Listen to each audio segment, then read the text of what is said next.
Vou mostrar para vocês agora outra decisão que eu vou deixar também aqui na telinha para vocês fazerem leitura junto comigo, tá? Que é de outro processo. Esse outro processo aqui ele é bem interessante. Esse é um processo, isso que é a parte chata também.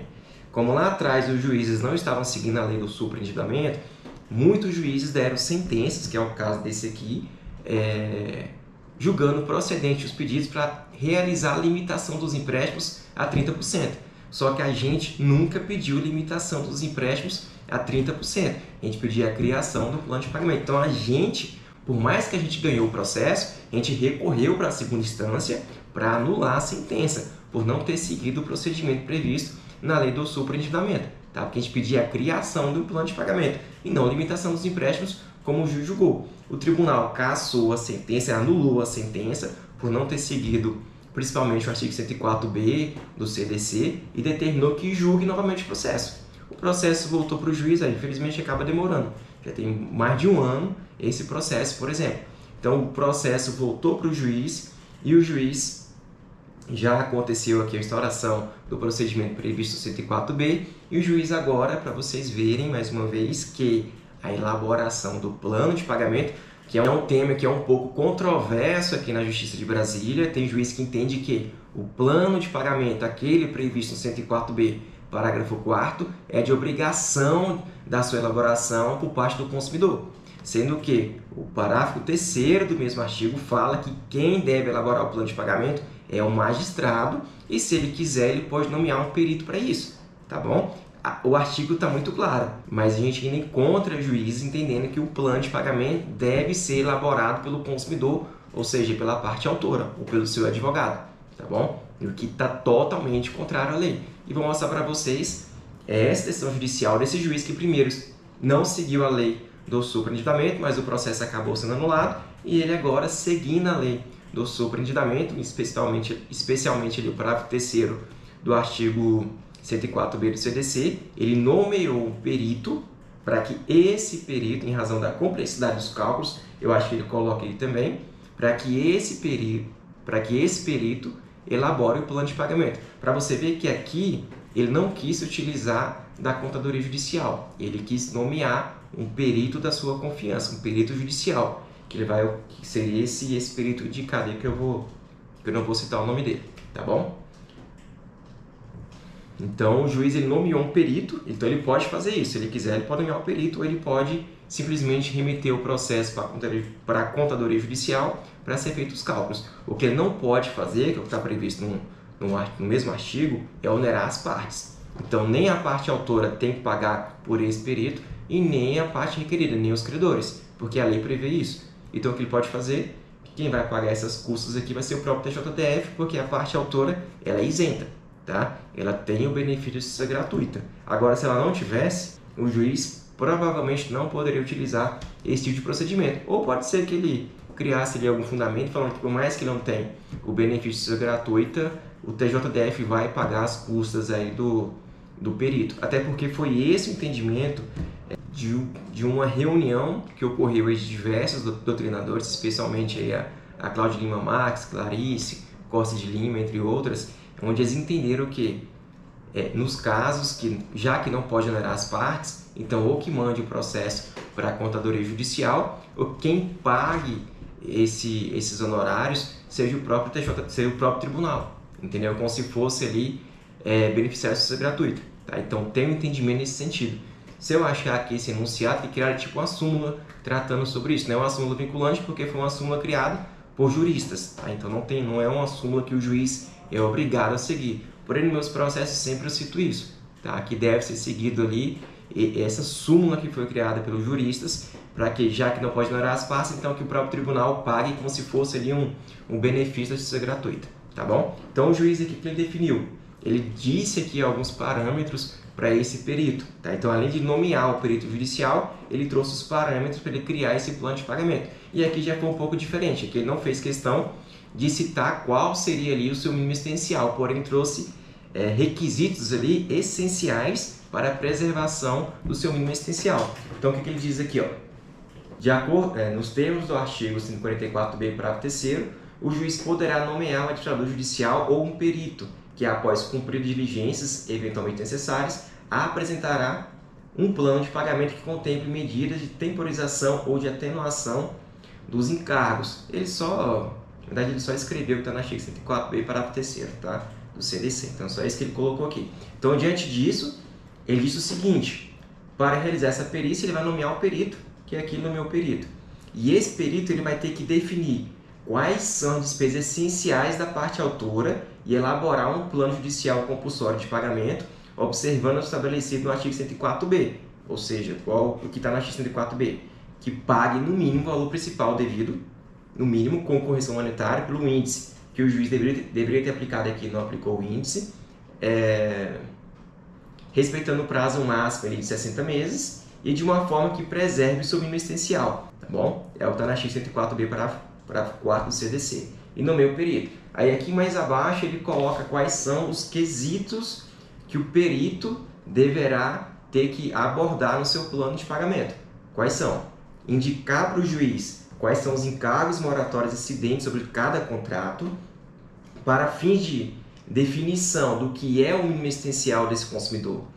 Deverá o perito dizer o valor mensal das despesas essenciais do consumidor com aluguel, com luz, com água, internet, supermercado, transporte, educação, condomínio, tributo, entre outros. Ou seja, seria que as despesas essenciais para a manutenção do consumidor e de sua família. Tá? Então o juiz entendeu o seguinte: olha, perito, quando for criar o plano de pagamento, quando for elaborar o plano de pagamento, me diga aí qual é o mínimo essencial dele, qual é o mínimo essencial desse consumidor.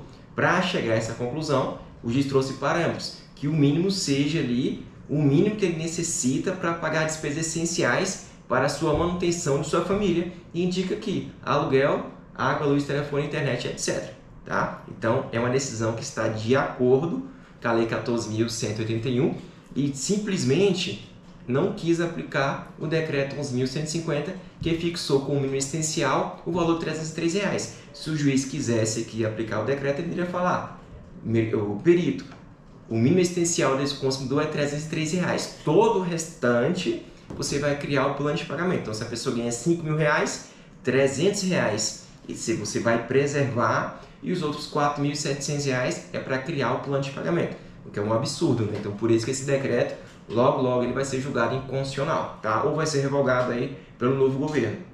Então, é isso. Então, o juiz descartou totalmente o decreto 11.150 e disse que o perito leva isso em consideração. Outro ponto é que pediu, que é um pedido que a gente fez, para que os bancos apresentem todos os contratos. Os bancos não apresentam os contratos no processo, até para poder ganhar tempo.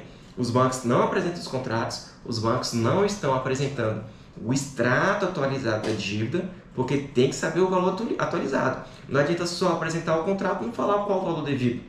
O banco tem que informar: olha, o saldo devedor hoje é X valor.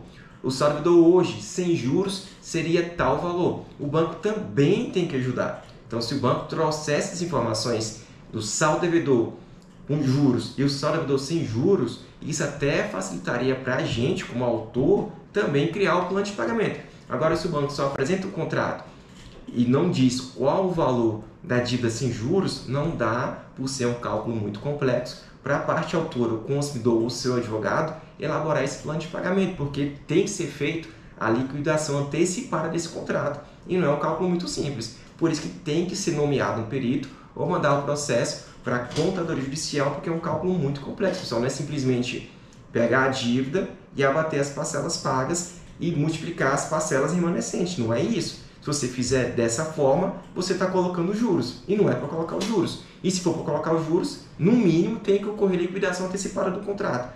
E o cálculo não é tão simples assim, como muita gente acaba fazendo, o que está errado e acaba prejudicando o próprio consumidor, porque a dívida deveria ser muito menor se você fizesse ali a liquidação antecipada do contrato, ou se fizesse um cálculo levando em consideração só o valor principal da dívida, beleza?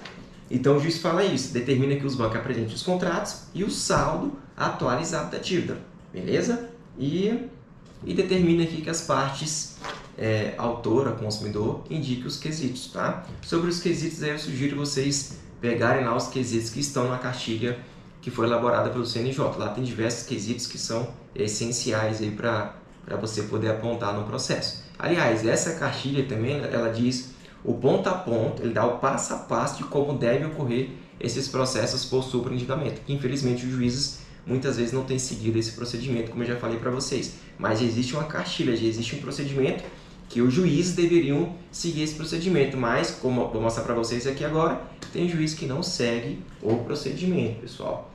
Essa outra decisão aqui é de um juiz que simplesmente, olha só que absurdo, simplesmente ele indeferiu o procedimento do 104B. E o que é pior, ele indeferiu em uma decisão interlocutória. Tá? Então, acabou a audiência de conciliação, a parte autora pediu para que fosse instaurado o procedimento 104B para a criação do plano de pagamento, o juiz simplesmente não indefiro, porque o que a parte autora apresentou no processo não contempla ali os requisitos 104B parágrafo 4º. É claro, já começa aí errado. É claro, o que a parte autora apresentou no processo foi uma proposta de pagamento. A proposta de pagamento, os requisitos estão no 104A e o parágrafo 4º também. Então, estão lá os requisitos. Então, a proposta de pagamento apresentada pela parte autora, ela com certeza ela é completamente diferente do plano judicial compulsório previsto no 104B, parágrafo 4º. É diferente. A proposta de pagamento, primeiro, ela não precisa quitar o valor principal devido. Não precisa. É proposta, gente. A própria lei fala, é uma proposta de pagamento. E sendo a proposta de pagamento, é claro que as partes podem cederem. Tanto ela pode pagar o valor total da dívida, como ela pode simplesmente, não, eu quero pagar 50% da dívida. É minha proposta de pagamento. E se o credor quiser aceitar, ele pode aceitar também receber 50% da dívida. Ou ele fala, não quero aceitar, eu quero receber 100%. Tá, você não aceita, aí sim instaura-se o procedimento 104B. Então, assim, certamente são planos diferentes. Então, o juiz falou, olha, o plano que foi apresentado, a proposta que foi apresentada pela parte autora não contempla ali os requisitos do parágrafo 4º do 104B. Sim, não contempla, porque são requisitos diferentes. A parte autora apresentou uma proposta. A parte autora não apresentou o plano judicial compulsório.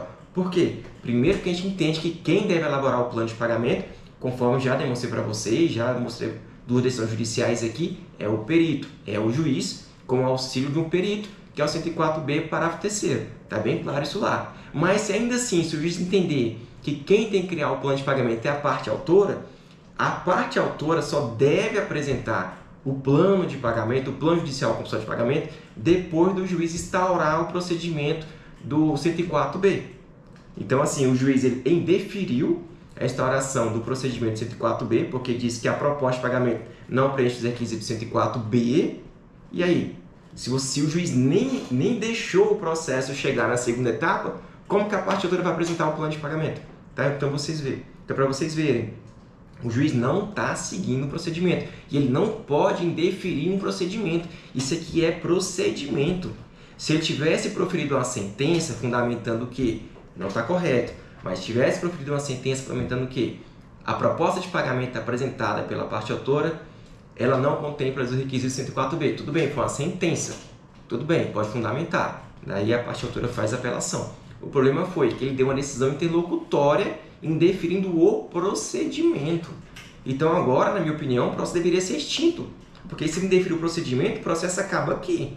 Não tem como o processo prosseguir. Eu não sei, a gente já recorreu à decisão. Mas, a princípio, o processo acabou. Porque ele indeferiu o procedimento. E os pedidos que é feito no processo era para prosseguir para o 104B. Se ele indeferiu, o correto era extinguir o processo. Não era indeferir o procedimento e levar o processo concluído para a sentença. Não tem sentido. Era simplesmente extinguir o processo, porque o processo acabou. Tanto que nesse processo aqui não tem contestação, não tem resposta dos credores, são os bancos nem apresentaram contestação, apresentaram respostas. Por quê? Porque não instaurou o procedimento 104B. Os credores só têm a obrigação de apresentar contestação ou resposta depois de instaurado o procedimento 104B. Tá? E isso só ocorre depois da audiência de conciliação. Então, esse é um processo que não está seguindo o procedimento, porque foi designado a audiência de conciliação, a parte autora fez a leitura da sua proposta de pagamento e também anexou ao processo, e a partir de agora que sim iniciaria o prazo para que os réus, no caso credores, apresentassem suas respostas. Mas para isso, o juiz deveria instaurar o procedimento 104B. Gente, o artigo está muito claro, 104B deverá, o juiz, a pedido do consumidor, se não havendo acordo, a pedido do consumidor, o juiz deve, não é poderá. Sobre a audiência de conciliação, no 104A, pode até existir a dúvida, porque ela fala poderá designar a audiência de conciliação.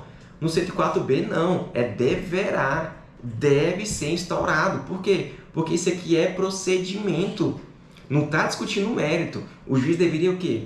Instaurar o procedimento 104B, instaurou, a parte ré apresentou suas respostas. Se ao final ele entender, olha, ele não está superendividado, o plano de pagamento apresentado não preenche o requisito 104B, que está errado, como eu falei para vocês, porque não foi apresentado o plano do 104B, julgue improcedente. Tudo bem, juiz. Aí tudo bem.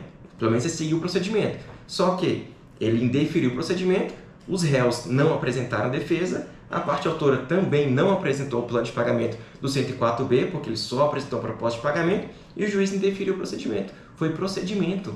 Ele está indeferindo o procedimento. O 104B fala que ele deve, tanto que eu vou mostrar para vocês aqui algumas decisões judiciais de processos que foram anulados, porque o juiz, também inclusive o primeiro recurso no DF que foi julgado sobre isso foi o nosso recurso, que está até hoje lá. Tá? Então foi o primeiro caso, onde o juiz também julgou extinto um processo sem julgamento mero por entender que a proposta de pagamento não atende aqui do 104B. Claro que não atende, são requisitos diferentes, são fases diferentes. Tá? Então esse outro processo lá atrás ele foi anulado porque o tribunal entendeu, olha, de fato, o 104A fala que a dívida não precisa necessariamente quitar o valor principal devido. Tanto que essa obrigação só está no 104B. Se fosse a intenção do legislador colocar essa obrigação de pagar o valor principal da dívida, primeiro, nem deveria existir o 104A. Então, se é para quitar tudo, então pulou logo para o 104B. Então não tem nem que marcar audiência, já começa por aí. Mas se fosse a intenção dele, ele deveria ter colocado na redação, olha, pagar o valor principal devido, igual está no 104B. Para você ver, a redação do 104A, a única parte que ela é diferente é sobre o pagamento principal devido. O 104B fala sobre o pagamento principal do valor devido e no 104A não fala nada sobre isso. Então a redação dos dois artigos são semelhantes. O único ponto que foi alterado foi sobre essa questão do pagamento do valor principal devido e também sobre essa questão do poderá e deverá. Lá no 104A, sobre a audiência de conciliação, ele fala que poderá, e no 104B, que é para criação do plano de pagamento, é deverá. Então, é um procedimento obrigatório. Tá? Então, o juiz não deveria aqui ter indeferido o procedimento do 104B, porque é uma obrigação. Ele tem que criar o plano de pagamento, ele tem que instaurar o procedimento do 104B. Ele pode até julgar improcedente, mas ele tem que instaurar o procedimento. O que aconteceu aqui foi um erro de procedimento, um indeferimento do procedimento. Então, está completamente errado. Então, já foi feito o recurso aí para tentar reformar essa sentença. Se não reformar, a gente vai recorrer para a segunda instância. Então, para vocês verem, dois juízes que estão seguindo a lei da forma correta, a lei do superendividamento, e um juiz aqui que simplesmente ele indeferiu o procedimento. Então, isso, gente, acaba acontecendo. Já saiu outra decisão hoje também de um juiz que está seguindo corretamente a lei 14.181. Eu vou deixar para vocês aqui essa decisão aqui de forma bem rápida, tá? Mas já é outra decisão judicial. Então, isso aqui hoje tem sido a exceção.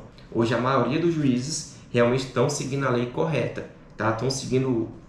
Hoje a maioria dos juízes estão seguindo o procedimento correto previsto ali na lei do superendividamento. Porém, tem um ou outro juiz que, infelizmente, não sei se não leu a lei, não sei se não está pesquisando sobre o tema, não sei se não está lendo livros sobre o tema, mas simplesmente, e não está lendo nem a cartilha do CNJ tratando sobre esse tema, mas infelizmente tem juízes aí que ainda estão com essa cabeça antiga aqui que pode indeferir um procedimento, não pode indeferir. E está com esse entendimento antigo aqui que o plano de pagamento tem que ser criado pelo consumidor. Até poderia, se o juiz entendesse que a gente tem que criar o plano de pagamento, tanto que ano passado eu parei de ficar brigando com o juiz. Tá, você quer que eu crie o plano de pagamento? Eu vou criar o plano de pagamento. Mas manda pelo menos o credor apresentar os contratos e apresentar o saldo devedor atualizado. Pelo menos isso. Aí eu faço esse cálculo. Tá? Então a gente aqui faz o cálculo. Mas contrariando a lei, porque o parágrafo 3º fala que tem que criar o plano ao juiz. Então eu tenho feito o seguinte, quando o banco apresenta os documentos, eu crio o plano de acordo com o 104B e falo, juiz, se você não concorda com esse plano, então você não é meu perito,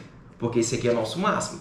Tá? Porque a lei fala que quem tem que criar o plano de pagamento é o juiz, é o perito. Então, se entender que esse plano não está adequado, não é meu perito, em razão da complexidade dos cálculos. E pior, o próprio banco, depois, em alguns processos que o juiz pediu para a parte autora criar o plano de pagamento, o próprio banco recorreram, falando que, olha, quem cria o plano de pagamento não é a parte autora, é o juiz ou é o administrador judicial. Tanto que nos recursos que os bancos apresentaram, a gente concordou, as nossas contradições foram, eu concordo com o banco tem razão. Tanto que desde o início a gente vem argumentando que o plano, quem tem que criar é o juiz, mas a gente não quis discordar do juiz, quis logo que os processos andassem e a gente apresentasse o plano de pagamento para ver esses processos em julgado. Eu estou muito ansioso para ver uma sentença criando o plano de pagamento. Como eu já mostrei para vocês, tem um plano que foi apresentado, acho que em janeiro ou fevereiro, que já até postei o vídeo aqui, onde já foi feito um plano de pagamento. Esse eu creio que vai ser a primeira sentença no DF com essa criação do plano de pagamento. Esse vai ser o primeiro caso. Tinha um processo antigo que está em tramitação, já vai completar quase 2 anos.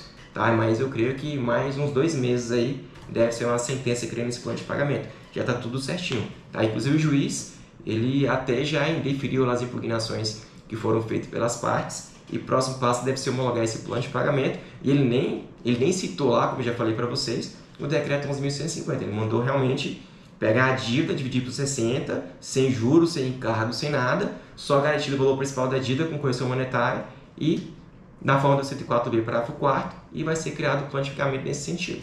Tá bom? Então foi muito bom esse caso. Então é isso, pessoal. 2 juízes que estão seguindo a lei, né? Eu vou citar um para vocês aqui como extra, eu vou deixar aqui na telinha para vocês um outro juiz que, se eu não me engano, ele pediu para a contadora judicial, também está na contadora judicial, pegar toda a dívida do consumidor, do saldo devedor principal, sem os encargos, sem os juros, etc., e dividir ela por 60, tá? Que é o que está na lei. Ele foi bem mais simples na sua decisão judicial. Eu só disse isso aí. Pega a dívida e divida por 60. Você vê que ele nem cita a questão da preservação do mínimo existencial, não fala nada sobre isso, tá? E nem cita também o decreto 11.150. Deixou isso em aberto, beleza? Então é isso. 3 juízes, né, acrescentando esse extra aí, que tratam isso, que está tratando esses processos por superditamente de acordo com a lei, sendo um desses juízes, inclusive, já teve sentença anulada porque não seguiu o procedimento na Lei 14.181. Um juiz que simplesmente indeferiu o procedimento de forma totalmente inadequada, porque é uma obrigação dele instaurar o procedimento 104b. E deixei como notícia para vocês a situação desses golpistas que continuam aplicando golpe em Brasília e também em todo o Brasil. Inclusive a empresa aqui do lado, aqui da gente aqui, que está aplicando esse golpe aí de aluguel de imagem consignada, que é, você fica com, aí passa 90% do empréstimo para eles e eles ficam com 10%. Gente, é pirâmide financeira, como disse para vocês. Fiquem atentos. E não se esqueça de curtir o vídeo. E se você tem amigos que também encontram-se super endividados, manda o link desse vídeo para ele, que aqui tem algumas informações. Fora esse vídeo aqui, também tem outros vídeos aí que eu explico um pouco melhor sobre esse processo aí da repactuação dos contratos, beleza? Um grande abraço a todos e até a próxima. Tchau, tchau.